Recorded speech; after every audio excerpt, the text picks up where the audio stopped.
नमस्कार। आज हम आपको विजयनगर साम्राज्य का, जो कि हम्पी के नाम से अब जाना जाता है, उसका विजय विट्ठल मंदिर का दर्शन कराने वाले हैं। लगभग 300 साल पहले धर्म की स्थापना के लिए विजयनगर साम्राज्य में इन मंदिरों का निर्माण किया गया था। और जब हम इसकी स्थापत्य कला को शाब्दिक रूप में बताते हैं, तो हम अपने आप को ये मानते हैं कि उसने हमारे दिमाग में जो बहुत सारे प्रश्न आते हैं विजयनगर साम्राज्य के बारे में, कि वास्तव में इस साम्राज्य के निर्माण के पीछे उनका इस प्रकार के मंदिरों के निर्माण के पीछे क्या कारण था। इन मंदिरों में आप बहुत सारे कल्याण मंडप यानी विवाह स्थल भी देखेंगे। इसके अलावा यहाँ के बाजार भी यहाँ पर आपको मिलेंगे, और यहाँ पर ये भी देखेंगे कि किस प्रकार से जो महाकवि पुरंदरदास हुए थे, उन्होंने किस प्रकार से कविताओं की रचना की और कैसे वो आते थे। आपको ये स्पष्ट रूप से इसमें नजर आ रहा होगा कि ये जो मंदिर है, ये देखिए पुरंदरदास का मंडप है। महाकवि पुरंदरदास जो थे, उन्होंने लगभग ये मान के चलिए कि लगभग 4 लाख और 75,000 उन्होंने जो है गीतों की रचना की थी, जो अपने आप में जो ये कीर्तन थे, उन्होंने जो इनकी स्थापना जो उन्होंने बनाए थे। और ये पुरंदरदास के मंडप जो है, ये ठीक जो पत्थर का जो रथ है उसके सामने इसको रखा गया है। पत्थर का रथ जो है वो चलायमान है। मैं आपको बताना चाहूंगा कि जो पत्थर का रथ है उसको 50 के नोट पर जो है वो अंकित किया गया है, उसका चित्र। ये देखिए विशाल मंडप और इसकी स्थापत्य कला कितना सुंदर ये आपको नजर आ रहा होगा, कितना विहंगम और कितना आलीशान ये दृश्य आपके सामने यहाँ पर मौजूद है। ऊपर छत के ऊपर देखिए आप, कितनी गहरी और कितनी बारीक जो है वो यहाँ पर निर्माण किया गया है। विजय विठल मंदिर जो है, ये 15वीं शताब्दी में ये बना था। देवराय द्वितीय के राज्य में इसका निर्माण हुआ था। और उस समय इसको जो है भारत की ये स्वर्णिम युग माना जाता था उस समय। उसका जो साम्राज्य था वो श्रीलंका, दक्षिण से श्रीलंका में गुलबर्गा, उत्तर में नॉर्थ की तरफ गुलबर्गा, और जो बे ऑफ बंगाल थी, बंगाल की खाड़ी, वहां तक उसका फैला हुआ था। और अगर हम पूर्व में जाएं तो अरेबियन सागर तक इसका फैला हुआ था, पश्चिम में अरेबियन सागर तक इसका फैला हुआ था। देवराय द्वितीय जो था, वो अपने कुशल प्रशासन के लिए और ब्रेव बहादुर योद्धा के रूप में जाना जाता था। और इसको सबसे पहले जब इसका निर्माण किया गया तो इसको विठोबा मंदिर कहा जाता था। बाद में इसका नाम जो है वो विट्ठल मंदिर बन गया था। इसको जो है, इसकी जो सुंदर जो इसमें चित्र है उसकी वजह से इसको नापा जाता है। ये देखिए, ये एक मूर्ति का आपको दिख रहा है, इसको 3 प्रकार से एक मूर्ति में 3 स्वरूप है। इसमें एक बार हनुमान जी की मूर्ति है, एक तरफ से भगवान शंकर की मूर्ति है। अगर इनको एक हाथ से ढक करके देखा जाए तो आपको ये चीज इसमें देखने को मिलेगी। ऐसा ऐसा है ये मंदिर, जो अपनी स्थापत्य कला के लिए प्रसिद्ध है। वर्तमान में ये जो टेम्पल है, ये इस यद्यपि ये भग्नावशेष में तो मौजूद है, पर थोड़ा बहुत तोड़ दिया गया है।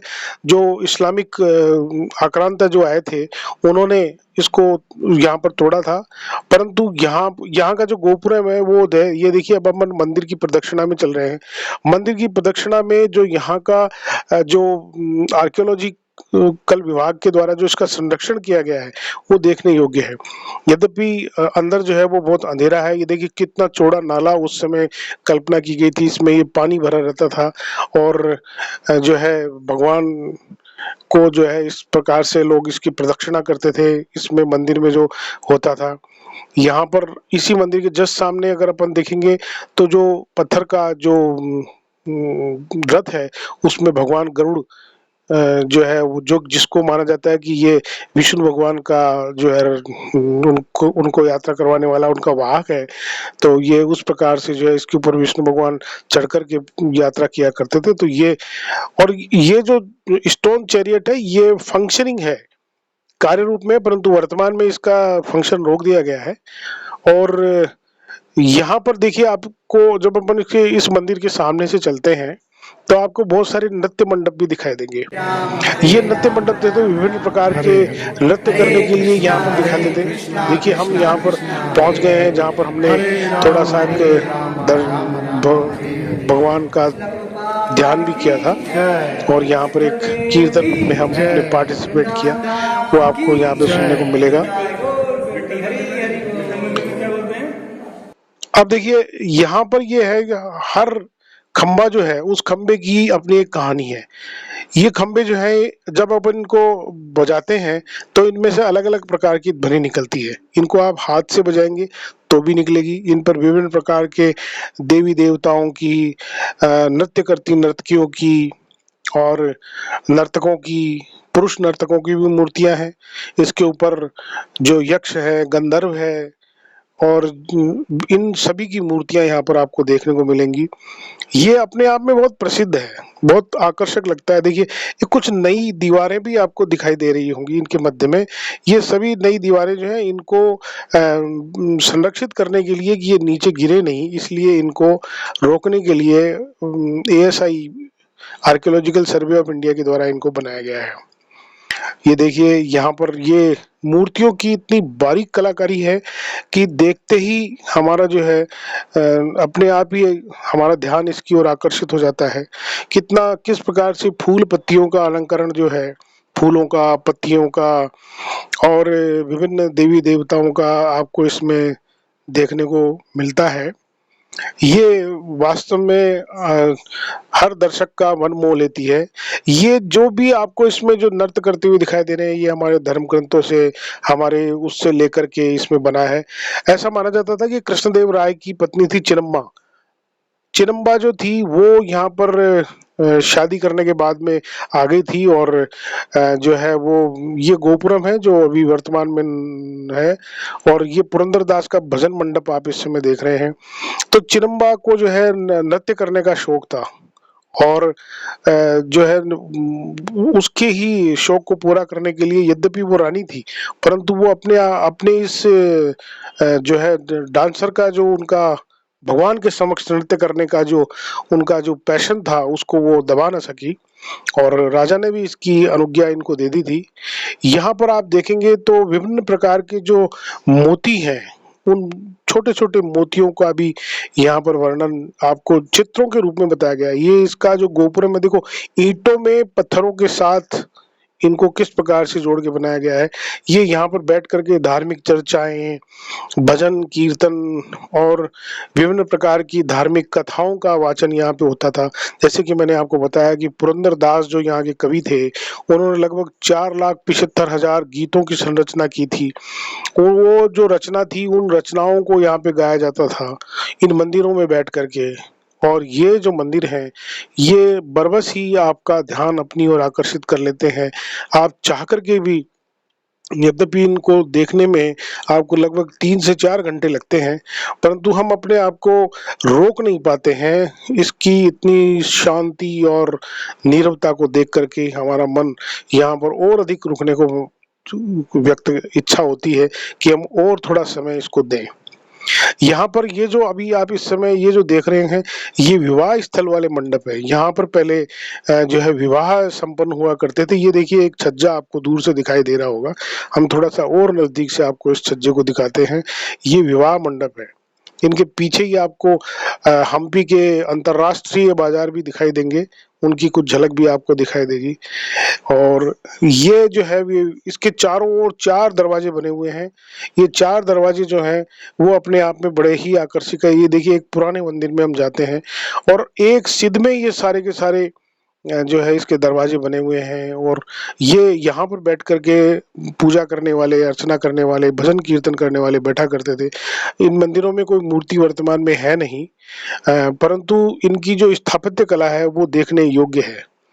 यहाँ पर कल्याण मंडप का मतलब होता है कि यहाँ पर विवाह किए जाते थे और इन विवाहों को बाहर बाहर के लोग जो है वो किसी प्रकार से इन मतलब शादी करने वाले लोगों को जो है कि विवाह करने वाले लोगों को डिस्टर्ब ना करे, इसलिए ये यहाँ पर होता था। इसी प्रकार से यहाँ पर बहुत सारे अन्नदान के स्थल भी बने हुए हैं। ये अन्नदान के स्थल जो है वो इतने है कि यहाँ पर लोगों को, बहुत सारे लोगों को भोजन करवाया जाता था यहाँ पे प्रति दिवस। यहाँ पर कई लाखों लाखों की संख्या में जो है वो बाहर के जो लोग आया करते थे वो भी भोजन करते थे। यहाँ के जो निवासी थे, ये देखिए ये विवाह मंडप है, इसको कल्याण मंडपम कहा जाता है। यहाँ पर विभिन्न प्रकार के विवाह जो थे, विभिन्न लोगों के यहाँ पर विवाह आयोजित हुआ करते थे। और ये इसलिए कि भगवान के समक्ष इनको इनको विवाह जो है ये इसमें संपन्न हुआ करते थे। अब तो ये चूंकि टूट चुके हैं। ये सामने से मंदिर का गोपुरम आपको दिखाई दे रहा है, ये मंदिर का ही एक भाग है। ये वृक्ष जो आप इस समय देख रहे हैं, ये अपनी अतीत के जो है वो बयान कर रहा है कि किस प्रकार से उन्होंने अपने सामने ही इस मंदिर के वैभव को देखा है। अब हम बाहर की ओर निकलते हैं, तो ये एक यहाँ पर वेटिंग हॉल या रुकने का सराय इसको बोल सकते हैं, ये है। और यहाँ से हम अपनी गाड़ी में रवाना होते हैं। और गाड़ी में रवाना होते समय ये देखिए, हम अब आपको दिखाएंगे हम्पी का जो अंतर्राष्ट्रीय बाजार था, वो जहाँ पर इस अंतर्राष्ट्रीय बाजार में आपको विभिन्न प्रकार के कपड़े, हीरे जवाहरात, मोती, ये इनका व्यापार यहाँ पे हुआ करता था। ये बाजार है जो आपको यहाँ पर इसमें देखने को मिल रहा है। यहाँ पर सोने, चांदी और तांबे के सिक्कों का प्रचलन था। और वो जो सिक्के थे वो फिर सभी ओर से जो है, एक बार मंदिर को आप फिर से देखिए, या दूसरी तरफ भी आपको बाजार का जो है एक दृश्य दिखाई देगा। अब हम आपको वापसी में, चूंकि उसी गाड़ी में वापस जाया जाता है, ये देखिए ये सारी की सारी दुकानें हैं जो किसी समय बड़ी आबाद रहा करती होगी। ये जो आप इस समय जो पत्थर बिछे हुए देख रहे हैं, ये उसी समय के बिछे हुए हैं। आज से लगभग 400-500 साल पहले जब कृष्णदेव राय द्वितीय यहाँ पर राज्य किया करते थे, ये उस समय के सारे हैं। और इसी प्रकार से हम अपने मन में इन यादों को समेटे हुए एक चित्र इनका आपके लिए संजोए हुए हम अपने वापसी की ओर प्रस्थान करते हैं। यद्यपि आप इस स्थान को छोड़ देते हैं, परंतु आपका मन यहीं पर रह जाता है कि एक बार फिर से इनको देखा जाए। एक तो भगवान राम के जो पवित्र चरण हैं वो इस भूमि पर पड़े हैं, एक तो उसकी वजह से है। और दूसरा इस प्रकार का जो है वो आकर्षक कला का नमूना आपको यहाँ पर देखने को मिलता है। यहाँ पर ऐसा माना जाता है कि राम राय ने यहाँ पर तालीकोटा का युद्ध भी किया था, है ना। और वो सारे के सारे इसी क्षेत्र में है। तो धन्यवाद, बने रहिए और हमारे इस चैनल को सब्सक्राइब करें, अपने साथियों को भेजें, और इससे जो इतिहास का आपको ज्ञान मिल रहा है वो जरूर प्राप्त करें। धन्यवाद।